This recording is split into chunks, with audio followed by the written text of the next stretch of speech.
Halo semuanya, selamat datang di sesi bedah materi kita kali ini. Hari ini kita bakal ngebahas sesuatu yang sering banget kerasa kayak labirin di dunia pendidikan.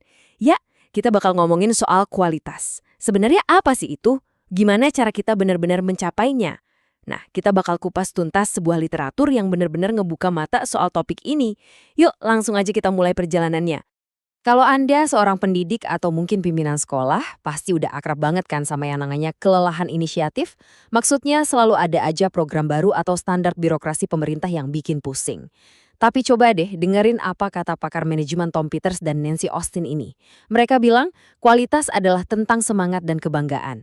Coba bayangin itu sejenak. Kualitas itu bukan soal tumpukan dokumen tebal atau sekedar deretan angka di tabel peringkat. Seharusnya kualitas itu jadi tujuan yang sangat menginspirasi, sesuatu yang bisa ngehidupin lagi rasa bangga kita di profesi pendidikan ini. Biar nggak bingung, ini nih rute perjalanan kita hari ini. Pertama, kita bahas misteri kualitas pendidikan. Kedua, 4 imperatif kualitas. Ketiga, asal-usul gerakan kualitas. Dan yang terakhir, inspeksi versus kualitas total. Sip ya? Panduan kita di pembahasan kali ini adalah karya dari Dr. Edward Salis. Beliau ini punya pengalaman 30 tahun di dunia pendidikan, dan kerennya, beliau ngebawa konsep manajemen kualitas total atau sering disebut TQM yang awalnya dipakai di pabrik-pabrik industri modern, terus ditarik masuk ke ruang kelas kita. Menarik banget kan? Oke, kita masuk ke bagian pertama, misteri kualitas pendidikan. Seringkali tuh kata kualitas ini cuma berujung jadi jargon doang. Atau malah disempitin cuma sekedar hasil ujian yang tinggi. Padahal kualitas itu maknanya jauh melampaui metrik itu. Memang sih, kadang rasanya abstrak banget dan susah diukur. Tapi kita pasti ngerasa instingnya jalan waktu kita bener-bener ngalamin kualitas itu sendiri. Kualitas itu ibarat garis pembatas yang ngebedain antara institusi yang bener-bener luar biasa dengan yang, biasa-biasa aja. Lanjut ke bagian 2, 4 imperatif kualitas. Kenapa sih kita harus banget ngejar mutu? Coba deh kita pikirin pertanyaan ini bareng-bareng. Mengapa sekolah membutuhkan penjaminan kualitas? Kalau di dunia korporat kan gampang ya jawabannya, ujung-ujungnya pasti cuan. Tapi di dunia pendidikan alasannya jauh lebih kompleks dari itu. Sistem pendidikan modern itu selalu ngadepin tekanan dari dalam dan luar yang maksa kita buat terus-terusan berbenah. Nah, Dr. Salis merangkum tekanan-tekanan ini jadi 4 pendorong utama. Imperatif moral, profesional, kompetitif, dan akuntabilitas. Ini tuh ibarat mesin yang bikin sekolah nggak bisa cuma jalan di tempat. Yuk kita bedah satu-satu biar lebih kebayang. Yang pertama, imperatif moral. Ini tuh bisa dibilang harga mati. Intinya gini, para siswa dan masyarakat luas itu benar-benar berhak dapat layanan pendidikan terbaik yang bisa kita kasih. Nggak ada kan pendidik yang mikir, pendidikan seadanya juga cukup buat anak-anak. Pasti kita semua mau ngasih yang paling maksimal. Terus yang kedua, imperatif profesional. Sebagai seorang profesional, komitmen buat ngasih yang terbaik ke siswa itu udah otomatis mendarah daging. Pendidik punya kewajiban moral buat terus ngasah cara ngajar mereka dan mastiin standar manajemen sekolahnya itu jalan di level yang paling top. Ketiga, ini ngomongin realita nih, imperatif kompetitif. Suka nggak suka, sekolah zaman sekarang itu ada di medan persaingan. Kalau yang daftar makin sepi, itu bisa berujung ke pemotongan staf atau malah sekolahnya yang terancam tutup. Nah, fokus ke kualitas dan kebutuhan siswa itu satu-satunya senjata ampuh biar institusi Anda bisa stand out dan tetap bertahan. Dan pendorong yang terakhir, imperatif akuntabilitas.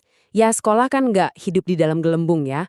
Waktu sekolah dikasih otonomi, masyarakat, orang tua, sampai pemerintah itu pasti nuntut bukti nyatanya. Mereka nggak mau dengar janji manis di brosur doang. Mereka pengen ngelihat hasil yang objektif dan standar yang benar-benar tinggi. Oke, sekarang kita masuk ke bagian 3, asal-usul gerakan kualitas.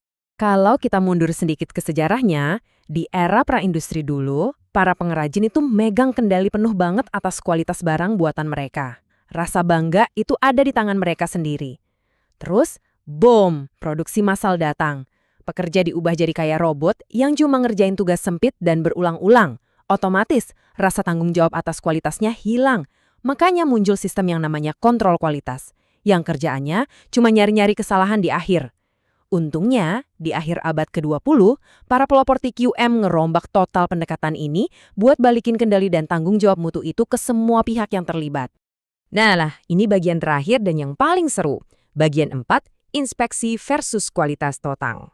Sistem kontrol kualitas konvensional itu ibaratnya kita cuma sibuk nyari masalah setelah barangnya selesai dibuat. Wah, itu mah boros waktu dan biaya banget. Bayangin nih, kalau ini diterapin di sekolah, kita cuma ngandelin ujian akhir buat ngelabelin anak mana yang gagal atau yang cacat produksi. Ironis banget kan? Nah, manajemen kualitas total alias TQM ini muter balik logika itu. TQM ini proaktif ngebangun kualitas langsung dari awal banget ke dalam prosesnya. Caranya dengan ngasih kepercayaan dan ngemberdayain para guru buat mencegah kegagalan, bukan cuma sekedar menghukum kalau udah kejadian di akhir.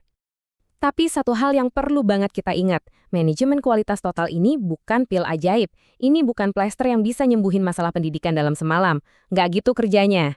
TQM itu adalah filosofi jangka panjang. Ini soal gimana kita ngeberdayain staf, terus-terusan perbaikin sistem, dan nyatuin seluruh elemen kepemimpinan menuju satu tujuan yang maknanya dalam banget. Nah, sebelum kita tutup sesi bedah materi kali ini, saya mau ninggalin satu pertanyaan yang gampang-gampang susah buat Anda renungkan. Kalau kita sepakat bahwa ngejar kualitas itu adalah kewajiban profesional dan moral kita, gimana caranya Anda di institusi Anda sendiri mulai ngegeser budaya yang tadinya cuma menginspeksi hasil akhir siswa, jadi budaya yang ngeberdayain para guru buat ngebangun kualitas itu sejak detik pertama? Pikirin deh. Terima kasih banyak udah gabung di eksplorasi kita hari ini, teruslah semangat belajar dan sampai jumpa di pembahasan selanjutnya.